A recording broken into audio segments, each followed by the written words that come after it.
Hi, today let's talk about what's the worth of human endeavor, how the power and glory of humanity consists in individual. All human achievement is ephemeral.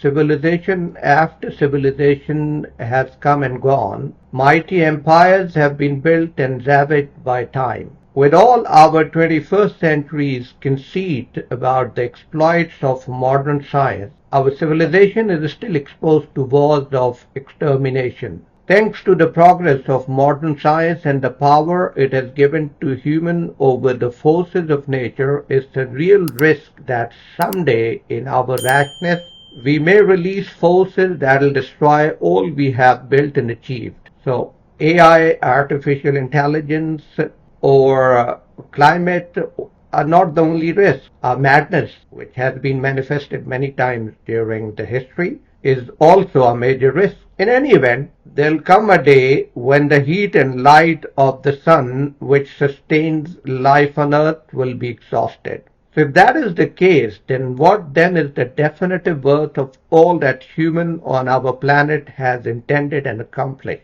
If the ultimate end is death and oblivion, what then is the value of the fever and strife of our earthly struggle and sufferings? Right? The question is legitimate. Friedrich Nietzsche echoes in my mind here. He wrote in The Dawn of Day 1881 that it's practically impossible to assign any value to human life. Borrowing Nietzsche's words, he says, in former times people sought to show the feeling human greatness by pointing to his divine descent. This, however, has now become a forbidden path, for the ape stands at its entrance. What is to come will drag behind it that which has passed. Why should any little star or even any little species on that star form an exception to the eternal drama? So that's the question. Why should any little star, which is Earth, or even any little species on that remote star, form an exception to the eternal drama, that is, universe and beyond? Regarded from the viewpoint of human's earthly career, many of us try to make the whole scheme appear significant by arguing for another existence after earthly life. That makes sense as an argument, because when we assume that, everything with which we are connected becomes significant. Hence, most religions regard life after death as an essential element of their faith. They have to. But the basic quality of life lies in its capacity to impose an inner condition on the external concourse of nature, and its ability to transform the non-living into living by a process of inward assimilation. That is the capacity of life that has led to evolution, that has led to constant improvement, refinement of life, of which we are probably the ultimate representative so far. And this principle applies equally to vegetable, animal, and human life. So from a rational viewpoint, death embodies the antithesis of birth as an end of the individual organism. In that sense, death has the same meaning for any form of life. Now, this leaves human with little hope to accept anything beyond the day of our death, as our life could not be prolonged beyond the cessation of our biological organism. But at the same time, we all know that human is a lot more than the fulfillment of biological functions. Religious, non-religious, atheist, different ideologies, everybody agrees that human is a lot more than the discharge of biological functions.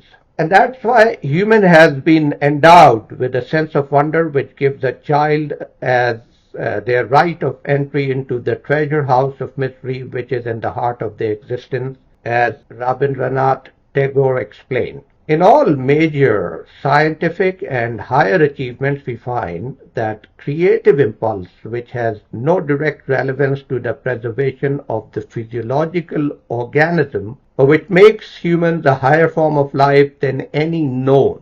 And that is the creative impulse that defines humanity. And that leads to those artistic, scientific, or whatever great achievements.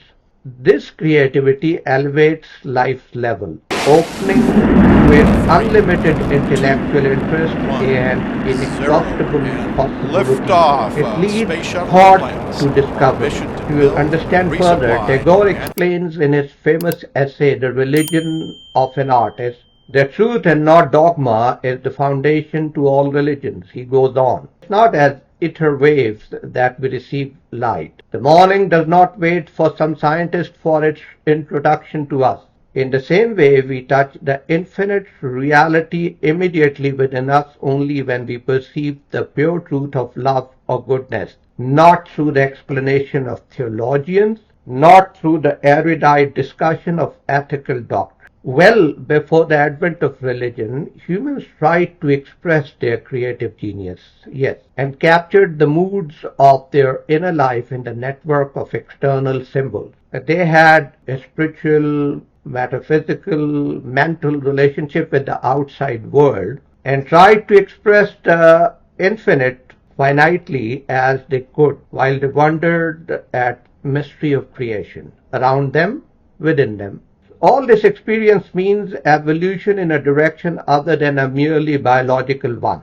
It has meant evolution in an individual of the altruism and other exalted qualities which define humanity. To deny the unselfish element in human is to rob the whole evolution of its meaning. An individual is the flag bearer of this unselfish impulse among humans. The truth is that the individual alone is the bearer of value, and the ultimate function of a society is to create conditions under which the individuality of human can grow and develop. A philosophy that sacrifices the individual to social synthesis is, in my opinion and in practical observation, off the mark. All such ideologies have floundered. On the other hand, ideologies that allow, nay, encourage the individual to flourish have done well. That includes all the current major religions of the world. That includes democracy, liberalism, and a number of other philosophies. While society and individual do interact, the main task of evolution is to nurture individuality to secure the development of human personality. Hence, evolution expects modern human to be more aware of the finer possibilities of life contained in our unique power of consciousness and not just have greater mastery of nature and greater freedom of action. All knowledge is provisional and keeps tweaking or rectifying itself, right? The question is whether or not it leads to an all-round development of human personality. If greed, viciousness, and egotism claim our loyalty, then evolution has most likely failed us. So the value of a social organization or of collective existence consists in its capacity to foster the growth of individuality. Creation of a totally conscious and well-integrated personality is the ultimate goal. As human history demonstrates, community came first. The individual with rights is the product of a developed society. So evolution in its highest manifestation has been about the growing deliverance of the individual from the drag of society. Any society where the individual is entirely subordinated to the tyranny of social purposes is not of much value. If it's not for the happiness of the individual, the enrichment of one's awareness, the growth of one's personality, then what is human society here for? I think that's where Marxists have failed to build a rational foundation for Marx's valuable dialectical argument that the individual was an unreal abstraction and society a concrete synthesis of human valuation. It's true that the family, the community, the nation, and humanity all represent higher formations of an individual to participate in. Therefore, conscientious individuals don't live for themselves alone, as all their nobler impulses relate to suprapersonal motives. In fact, no conception of reality is possible except the human conception. Is it? No. While human is a late arrival in the scheme of things, values like honesty, beauty, goodness, virtue, evil, and truth, all these cannot be understood without humans' conception of them. So our approach to the world of truth and virtue is essentially a human approach. The human condition is implied in all knowledge situations, isn't it? It is. And therefore, the fullness and power of life can only be felt in the life of an individual. As explained by that wise Arab Ali ibn Abi Talib, real individuality swallows up the universal. It's the destiny of human to realize this truth. Human history is evidence of the outward exhibition of humans' ability to reflect the universal.